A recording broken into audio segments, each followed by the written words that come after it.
চলো আজ সকালে আগে বিছানাটাই গোছানো যাক। কারণ হচ্ছে বিছানা গুছিয়ে তারপর অনেকগুলো জিনিস গুছিয়ে সবাইকে মানে ভাগ্নে আর হচ্ছে আমার বাবাকে রেডি করে দিতে হবে। ওরা যাবে হচ্ছে আজ আমার মামা বাড়িতে। তো এই জিনিসপত্রগুলো আগে রেডি করে নিই, মানে গুছিয়ে নিই। বিছানাপত্র যেগুলো রাতে ঘুমানো হয়েছিল, কদিন ধরে একদমই ঠিকঠাক মতো আমার ভিডিও করা হচ্ছে না, কোনোভাবেই হচ্ছে না ঠিকঠাক। আসল কথাটা হচ্ছে আমার ভাগ্নের পিছনে দৌড়াতে দৌড়াতে বাকি আমি কোনো দিকে সময় দিতে পারছি না। এত দুষ্টামি করছে না বলার মতন না। এত যদি দুষ্টামি করে ওর পেছনে তো দৌড়াতে হবেই। আর সবাই জানো আমাদের বাড়ির সামনে রাস্তায় কাজ হচ্ছে, তোমাদের সঙ্গে আমি শেয়ার করেছি। তো রাস্তায় কাজ হচ্ছে, সেখানে বড় বড় গাড়ি, জেসিবি, তারপর মিস্ত্রিরা রয়েছে, নানান জিনিসপত্র হাত পা কেটে কুটে একসার করে নিচ্ছে। তো ওকে একটু সময় দিতে হচ্ছে, ঠিক সে কারণেই কিন্তু আমার এই দিকটায় সময়টা আমি কম দিতে পারছি। যেমনই হোক, এখন আমি বিছানাটা দেখো সুন্দর করে তুলছি। আর এই যে কাঁথা ভাঁজ করতে গেলে আমার কিন্তু এই সিস্টেমটা হয়, মুখটা একা একাই হা হয়ে যায়। এটা আর কার কার সঙ্গে হয় তোমরা একটু কমেন্টে জানিও। তো আর এই বেডশিটটা দেখো, এটা কিন্তু আমি কালকে যে বাজারে গিয়েছিলাম আমার ভাগ্নেকে ডাক্তার দেখাতে, তো কালকে বাজারে গিয়ে এই বেড কাভারটা নিয়ে এসেছি। দাদার এই বিছানায় যে বেড কাভারটা ছিল তোমরা অনেকেই দেখেছো, মানে এই দাদার বিছানা বললে ভুল হবে, এটা আমারই বিছানা।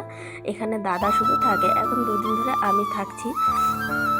তো এই যে বেড কাভারটা ছিল, ওই বেড কাভারটা ভালো ছিল না। তার মধ্যে বেড কাভারটা খাটো ছিল, এদিক দিয়ে হলে ওদিক দিয়ে হতো না। তো আমার কদিন থেকেই মন চাচ্ছিল, কিন্তু আমার হাতে টাকা ছিল না। মাকেও বলছিলাম না, কারণ আমাদের বর্তমান অবস্থা একটু অন্যরকমই রয়েছে, যেটা বলা চলে না, তবুও বলতে হয়। তো কাল যেহেতু আমার হাতে কিছুটা টাকা ছিল, তো আমি সেটা দিয়ে এই বেড কাভারটা নিয়ে এসেছি। তোমরা দেখে বলো তো বেড কাভারটা কীরকম হয়েছে। আমি কিন্তু একদম সিম্পল এনেছি, কোনো বালিশের কাভার সেট আনিনি। তো বিছানাপত্র তোলার পর যখন রান্নাবান্না হলো, বাবা আর ভাগ্নে খেতে বসেছে, তখনই বৃষ্টি নেমেছে। আর ওরা হচ্ছে রাস্তায় কাজের মানুষ, বৃষ্টির জন্য আমাদের বাড়িতে এসে উঠেছিল। বৃষ্টি থামার পর আবার চলে গেছে। তো ফাইনালি দেখো এই যে ভাগনাকে রেডি করে দিয়েছি। ওর ফুল শার্ট পরার ইচ্ছে ছিল না যদিও, কিন্তু আজকে হাওয়াটা বেশ ঠান্ডা ঠান্ডা, তো আমি ফুল শার্টটা পরিয়ে দিলাম। তো এই যে আজকালকার বাচ্চা কাচ্চা যেরকম হয়, শার্টের বোতাম লাগাতে চায় না, বোতামটা মা লাগিয়ে দিয়েছিল কিন্তু ও খুলে নিয়েছে। যাই হোক, এমনিতেও ভালো লাগছে। তো ও এখন যাচ্ছে আমার সঙ্গে হেঁটে হেঁটে। আমি যাচ্ছি, যদি টোটো পাই তাহলে টোটোতে তুলে দেবো, কিন্তু টোটো তো পাইনি, অনেকক্ষণ দাঁড়িয়েছিলাম। দুপুর টাইম তো, সেই জন্য টোটো পাওয়া যায়নি। তো বাবা পরে সাইকেলে করে আমাদের বাজার পর্যন্ত নিয়ে গেল, তারপর টোটোতে করে যাবে। তো গুড মর্নিং সবাইকে, and welcome back to Mousumi lifestyle. মৌসুমি লাইফস্টাইলের নতুন আরেকটি ভিডিওতে তোমাদের সকলকে স্বাগত জানাই। ভিডিওটি দেখতে দেখতে চ্যানেলটা সাবস্ক্রাইব করে দিও, আর লাইক কমেন্ট শেয়ার করে সবাই পাশে থেকো। আর এই তো দেখো ভুটান পাহাড় একদম পরিষ্কারভাবে দেখা যাচ্ছে আমাদের এখান থেকে। আবহাওয়াটা যখন পরিষ্কার থাকে তখন আমাদের এখান থেকে ভুটান পাহাড়টা এতটা সুন্দর দেখা যায়, কি বলবো, যে নিজের চোখে না দেখলে বিশ্বাসই হবে না। কাছ থেকে দেখা পাহাড় আর দূর থেকে দেখা পাহাড়ের মধ্যে অনেকটা পরিমাণ ফারাক রয়েছে। এতটা সুন্দর লাগে যে মনোমুগ্ধকর লাগে, মনে হয় ওদিকটাতেই তাকিয়ে থাকি। আমার তো এতটা পরিমাণ ভালো লাগে এই পাহাড়টা দেখতে। কিন্তু যখন এই পাহাড়ে অতিরিক্ত পরিমাণ বৃষ্টি হয়, তখন যখন আবার এদিকে জল নেমে আসে, তখনই কিন্তু আমাদের ভয়ের কারণ হয়ে যায়। ঠিক যেমন মনোমুগ্ধকর পরিবেশ, ঠিক সেরকমই ভয়ঙ্কর পরিবেশ হয়ে উঠতে পারে এই পাহাড়টা। তো বাড়িতে আসলাম, এসে কিন্তু স্নান করে আমি চলে এসেছি তুলসী মেদিটা মুছতে। এখন পুজো দিতে হবে বৃহস্পতিবার, ওদেরকে রেডি করিয়ে দিতে দিতে অনেকটা বেলা হয়ে গেল। এই যাবে কি যাবে না, রেডি হবে কি হবে না, একজন তো স্নান করতে চায় আরেকজন করতে চায় না, ছোট যেহেতু। তো অনেক কিছু করে চিল্লি করে ওদেরকে রেডি করিয়ে দিয়ে এখন আমি আসলাম তুলসীতলাটা মুছতে। তো তুলসীতলা আমার মোছা হয়েই গেছে প্রায়। বৃষ্টির জন্য না তুলসীতলাটা ঠিকঠাকভাবে মুছতে পারছি না। তো আজকে যেহেতু অনেকটা পরিমাণ জল দিয়ে আমি তুলসীতলাটা ভালো করে ধুয়ে পরিষ্কার করে নিয়ে সেই জল কেচে কেচেই সুন্দর করে মুছে দিচ্ছিলাম। তাতে আমার সময়ও লেগেছে, অনেকটা পরিমাণ সময় লেগেছে। দেখো ফাইনালি কিন্তু মোছা হলো, অনেকটা পরিমাণ সময় লাগলেও খুবই সুন্দর লাগছে দেখতে তুলসীতলাটা এখন। তো মোছা তো এখন হয়ে গেল, তারপর যাব আমি ঠাকুর পুজো দিতে। দেখো ঘরে যাচ্ছি এখন, সুন্দর করে হাতটা ধুয়ে তারপর ঘরে আসলাম। এই তো লক্ষ্মী ঠাকুরের ঘট আমার সাজানো হয়ে গেছে, এদিকে প্রসাদের থালাও সাজানো হয়ে গেছে। আর এই তো হচ্ছেন আমাদের ঠাকুর দেবতারা। তো আমি লক্ষ্মী মায়ের পায়ে আগেই ফুল দিয়ে রেখেছিলাম, মানে সুন্দর করে লাল ফুল দিয়ে রেখেছিলাম। আজকে দুটোই আমাদের কাছে লাল ফুল হয়েছে।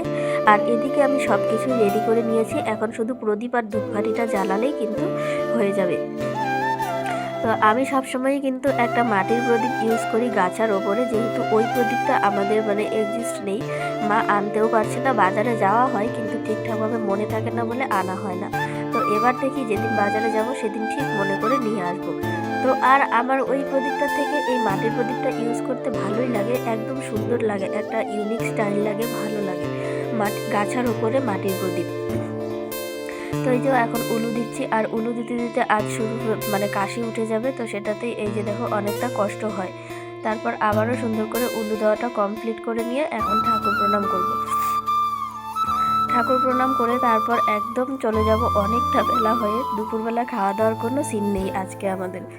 শুভ সন্ধ্যা বন্ধুরা, দেখো আজকে সারাদিন আমি কোনো রকম ভিডিও করিনি, আর এই হচ্ছে আমার মা, মহান ব্যক্তি, যার আজকে শাড়ি চুরি হয়ে গেছিল।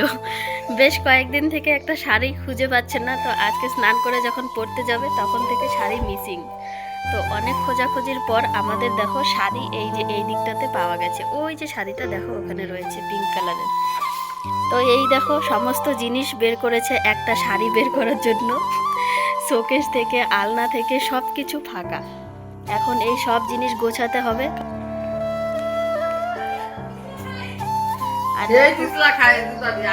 Helping hand. মা কুর্সি কাটাটা দেখাও একটু, সুন্দর করে মেলাও। সো দেখো আমার মা একটার পর একটা কুর্সি কাটার জিনিস বানাচ্ছে। আর এটা বানাচ্ছে কার জন্য মা বানাচ্ছ বলো? মা আমার খুব চালাক মানুষ, কারণ নাম করে বানায় না, যার যেটা পছন্দ হবে সে সেটাই নিয়ে যাবে। তো এই তো আমাদের ভাস্তিও চলে এসেছেন। হ্যাঁ, একটু ব্লগ করি। মোট কথা হচ্ছে মায়ের শাড়িটা চুরি হয়ে গেছিল, যেটা আমাদের বক্তব্য ছিল। মা গিয়েছিল আসামে দিদি বাড়িতে, তোমরা জানো। তো সেখান থেকে আসার পরও নাকি মা শাড়িটা পরেছে, তারপর থেকে শাড়িটা খুঁজে পাওয়া যাচ্ছে না। তো মায়ের কথা অনুযায়ী শাড়িটা মা ঘরে রেখেছে, কিন্তু আমার কথা অনুযায়ী আমি বলেছিলাম শাড়িটা হয়তো চুরি হয়ে গেছে। যেহেতু আমাদের আশপাশে আমাদের অনেকেই শত্রু রয়েছে, তো মাকে আমি বলছিলাম দেখো গিয়ে তোমার শাড়িটা হয়তো চুরি হয়ে গেছে। তো যাই হোক, অনেক খোঁজাখুঁজির পর আলনার একদম পেছন দিক থেকে শাড়িটা বেরিয়েছে। এটা হয়তো আমার ভাগ্নেরই কারবার, যে ওই দিকটায় চেপে চুপে নিজের জামা কাপড় রাখতে গিয়ে আরেকজনেরটা ভেতরে ফেলে দিয়েছে, আর খুঁজে পাওয়া যাচ্ছিল না। আর ঠিক সেই শাড়ি খোঁজার জন্যই এতগুলো জিনিস এলোমেলো করা। আর এই যে আমার হাতে মেখলা চাদরটা দেখছো, এটা কিন্তু আমার নয়, এটা হচ্ছে আমার দিদির। ও নিজে জিনিসপত্র কিনবে, কিনে এখানে রেখে যাবে, অনেকগুলো জিনিস আছে ওর, এখানে রেখে যাবে এক্সট্রা করে। তো এগুলোকেই গুছিয়ে এখন আবার তুলছি, অনেকগুলো জিনিস এলোমেলো হয়ে গেল একটা শাড়ির জন্য। আর মিশো থেকে আমি এই পেটিকোটটা নিয়েছিলাম, শেপার পেটিকোট যেটা। তো এতটা ভালো এসেছে পেটিকোটটা, কি বলবো, তোমরা যারা পারচেস করতে চাও অবশ্যই করো। আমি এখনও লিঙ্ক দিতে পারছি না, না হলে দিয়ে দিতাম তোমাদেরকে। খুব সুন্দর আসে, আর পরেও খুবই আরামদায়ক পাওয়া যায়, একদমই কম দামে ভালো জিনিস পাওয়া যায়। তো এখানে তো অনেকগুলো জামা কাপড়, এগুলো গোছাতে তো আমাদের অনেক টাইম লাগবে।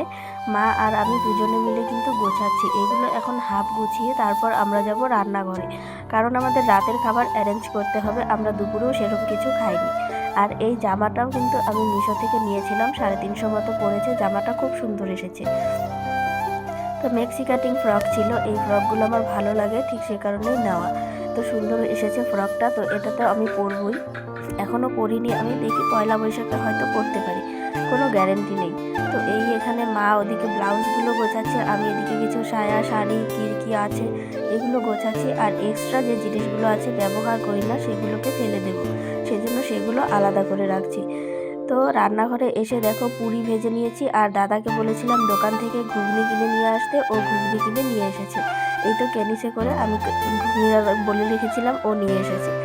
আজকের ব্লগটা এখানেই শেষ করছি, দেখা হবে আগামীকালকের আরেকটি ব্লগে। ততক্ষণ তোমরা ভালো থেকো, টাটা।